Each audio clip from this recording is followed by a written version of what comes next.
Justicia. Vamos a platicar con Arturo Ramos Obarzo, director del Centro de Investigación Jurídica de la Escuela Libre de Derecho, a quien le doy, por supuesto, las gracias por estos minutos para Mega Noticias. Y Arturo, déjame preguntarte y pedirte más bien, en principio, que nos ayudes a entender qué es la Corte y para qué sirve la Corte Suprema. Bueno, la Suprema Corte es el tribunal constitucional del país, es el tribunal de mayor jerarquía que resuelve los temas más importantes en el país, y en ese sentido es uno de los tres poderes que da equilibrio a una democracia. De ahí la importancia de la independencia judicial y de tener mecanismos que garanticen ese debido desempeño. Habrá veces que resuelva a favor del presidente y otras veces que no resuelva a favor de lo que le interesa. Entonces, en esa medida nos parece que es muy importante mantener esa independencia judicial, desde luego, ¿no?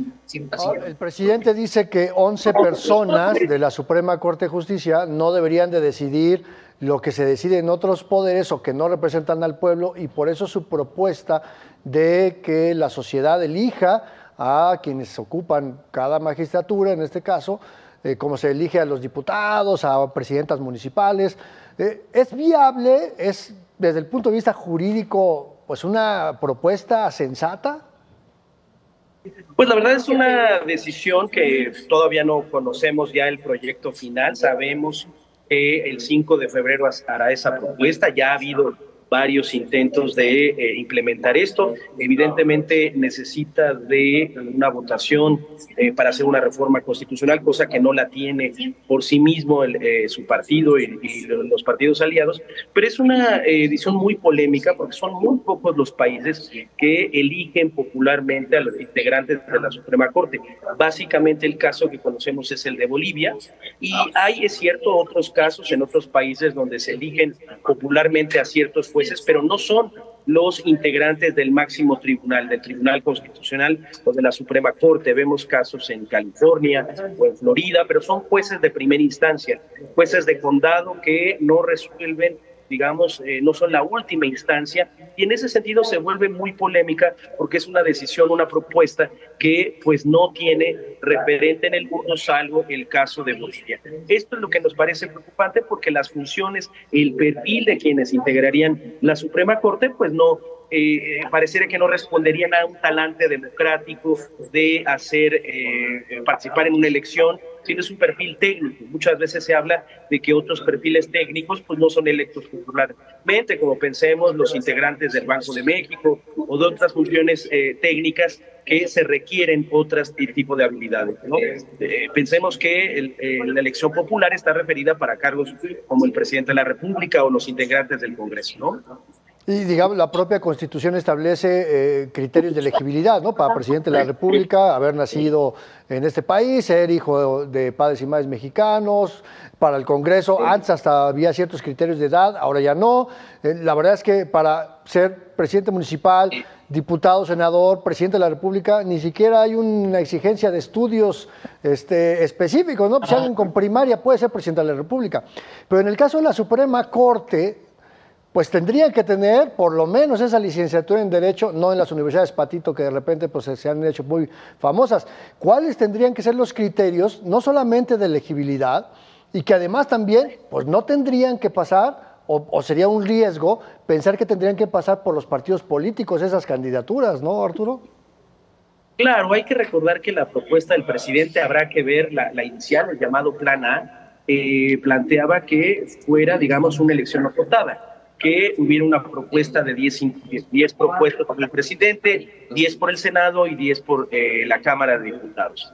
Ahí establecía una manera, digamos, acotada, de que no fuera abierta para que cualquier persona, sino establecía un filtro. Habrá que ver esta nueva propuesta, y hay quien dice, el ministro Arturo Saldívar ha dicho en algunas entrevistas que ese filtro debería de establecer ciertos mecanismos y ciertos requisitos que deberían de mantenerse en la Constitución, pues para garantizar pues el aspecto técnico y las posibilidades de las personas que una vez que ocupen ese cargo puedan desempeñarse cabalmente, ¿no? Pero esto pues habrá que discutirlo, habrá que ver si es una propuesta diferente a la que previamente ya habíamos conocido o si habrá modificaciones. Y yo creo que estaremos muy atentos el 5 de febrero a esas propuestas.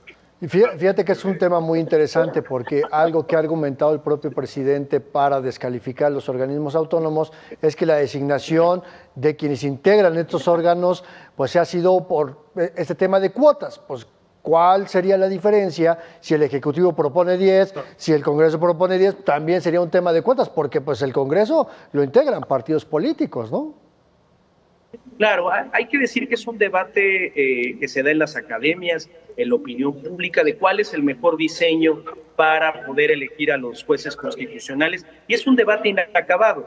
Hay países que han mostrado mucha competencia en los filtros, en la manera de cómo se designan. Pensemos en el modelo norteamericano, donde las comparecencias en el Senado son bastante complicadas, la elección es por parte del presidente, pero sí hay una participación del Senado y puede ser muy, digamos, dura esas entrevistas. Entonces no hay modelo perfecto, hay otros países que, por ejemplo, participan las universidades, las facultades de Derecho, los colegios de abogados, y es algo que no tenemos en México, que se ha puesto ahí en la mesa, pero la verdad es un tema inagotado, no hay fórmulas perfectas, habrá que atender a nuestra propia historia constitucional, a nuestros procesos y cuál sería el mejor modelo. Creo que en ese sentido debemos de abrirnos a la discusión.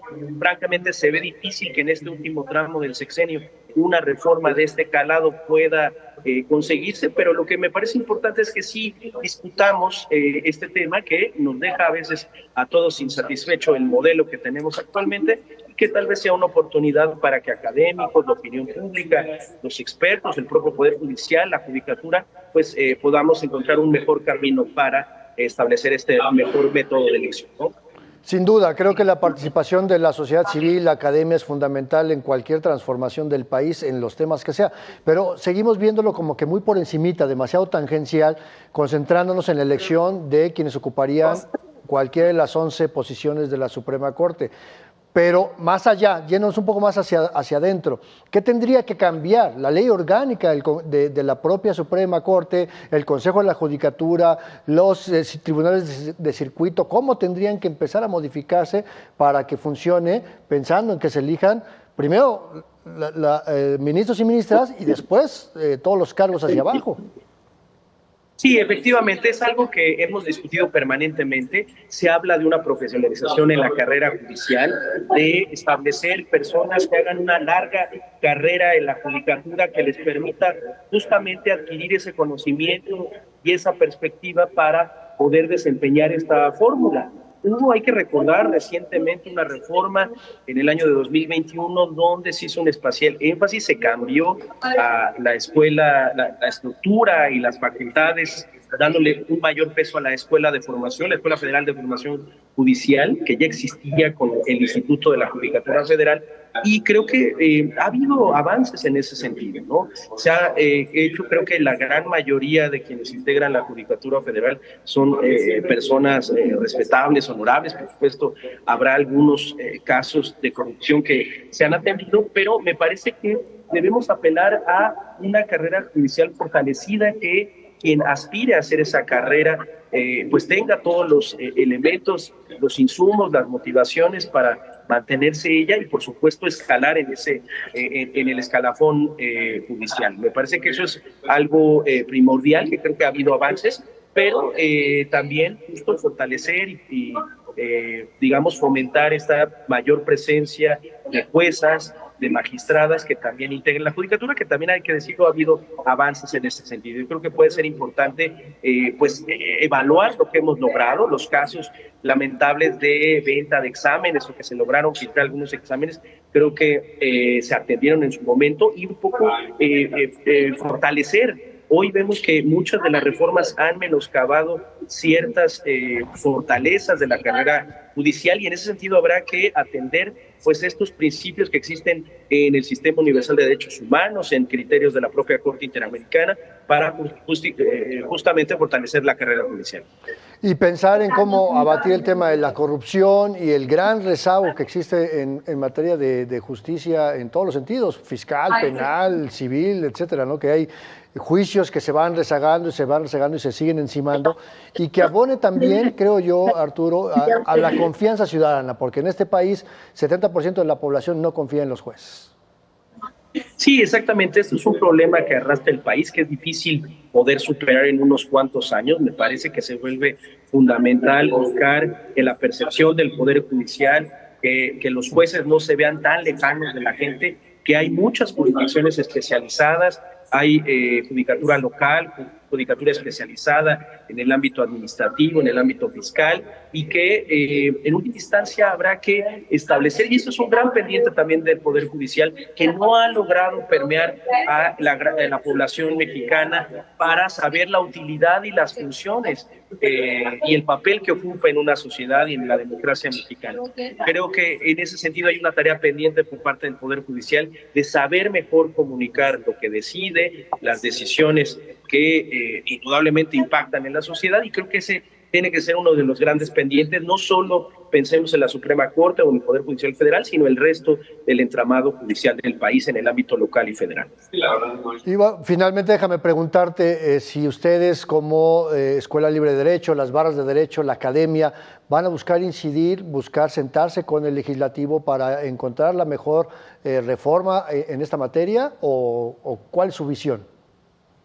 Por supuesto, eso también va para nosotros, que tenemos una responsabilidad como academia, como practicantes de la judicatura en sus diferentes vertientes, y en ese sentido tenemos un papel pues de crítica, de aportar con estudios, con análisis, pues justamente el papel del Poder Judicial. Y efectivamente la Escuela Judicial, la Escuela Libre de Derecho en diversas ocasiones, en diversas reformas, ha participado en los parlamentos abiertos. De hecho, hace algunos años, en coordinación con el INAI, realizamos una investigación sobre el Parlamento abierto y con fórmulas novedosas, apelando a la tecnología, de cómo se puede incidir en la decisión legislativa de reformas legales, reformas constitucionales, y seguramente estaremos ahí participando, estimado Andrés. La verdad, la escuela ha sido activa, presentando amicus curiae en algunos casos, haciendo actividad editorial, investigación jurídica en diferentes rubros, muchos en rubros que tienen que ver con derechos humanos, que tiene una inexorable conexión con la materia de la judicatura en todas sus vertientes, y indudablemente estaremos participando ahí. También hemos participado en temas que tienen que ver con la reforma electoral, y no dudamos que buscaremos participar. Ojalá que el legislativo tenga apertura para ese tipo de cuestiones, y que desde luego estaremos ahí participando, ¿no? Pues sí, y vamos a esperar cómo viene esa iniciativa el próximo 5 de febrero, como lo anunció el presidente, y bueno, pues estaremos muy pendientes de lo que ustedes puedan ir trabajando con el legislativo desde su cancha, por así decirlo. Arturo Ramos Obarzo, director del Centro de Investigación Jurídica de la Escuela Libre de Derecho, muchísimas gracias por ayudarnos a entender este tema tan complejo, y gracias por platicar con el auditorio de Mega Noticias. Muchas gracias a ti, Andrés, y un saludo a todo tu auditorio. Muchas gracias.